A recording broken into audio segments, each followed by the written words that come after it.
Hello guys, কেমন আছেন সবাই? আজকে যাচ্ছি আমরা বাড়ির বাইরে, আর এটা হচ্ছে আমার ফার্স্ট ব্লগ। তো আমরা যাবো হচ্ছে যে খড়দা মার্কেট, সামনে সরস্বতী পুজো। তো সেই সরস্বতী পুজোর জন্য কেনাকাটি করতে হবে, মানে ঘুড়ি শুধু কিনতেই তো যেতে হবে, ঘুড়ি তো ওড়াতেই হবে, সামনে সরস্বতী পুজো। তো এখন সবে সকাল হয়েছে, তার একটু পরে আমরা খাওয়া দাওয়ার খেয়ে তারপরে বেরোবো আমার বন্ধুরা। তো তখন দেখা হচ্ছে আপনাদের সাথে। গাইস দেখো রেডি হয়ে গেছে, এবার যাবো ইসাপুর স্টেশনে। চলে এসেছে এই ইসাপুর স্টেশন, দেখে না?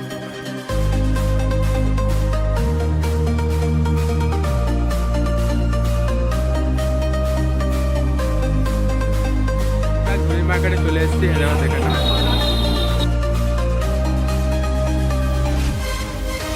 ঘুড়িগুলো নিলাম, এটা হচ্ছে চিল ঘুড়ি, 60 টাকা করে ডজন। তো গাছ দেখো এগুলো কাতলা ঘুড়ি, দেখো গাছ এগুলো 130 টাকা করে ডজন, নিলে নিতে পারো। তো গাছ অনেকগুলো ঘুড়ি কিনেছি, এখানে কেউ ভিডিও বানাতে দিচ্ছে না। গাছ তো গাছ পুরো এক ব্যাগ ঘুড়ি কিনেছি, এগুলো সব সরস্বতী পুজোর জন্য ওড়ানো হবে, দেখে নাও গাছ। দেখেছো সব ঘুড়ির দোকান, এগুলো সব ঘুড়ির দোকান কেনা হয়ে গেছে। এলাকা সব বন্ধুরা, এলাকা এলাকায় সব বন্ধুরা আসবে। তো এবার ঘুরি কেনা হয়ে গেছে, এবার আমরা বাড়ি যাচ্ছি। গাড়ি ঢুকছে খড়দের জন্য, মানে শিয়ালদা যাবে গাড়িটা, ঢুকছে। এত এত ঘুড়ি কিনেছি, প্রায় 100খানা মতন ঘুড়ি আছে। সব ঘুড়ি কিনে এইমাত্র বাড়িতে আসলাম। এটা লাঠি মাছ 2023-এর ঘুড়ি, এটা চিল, এটা দেতে ঘুড়ি, এগুলো সব দেতে ঘুড়ি। এটা দেখো এগুলো 2000 করে সুতো, দেখো দেখে না?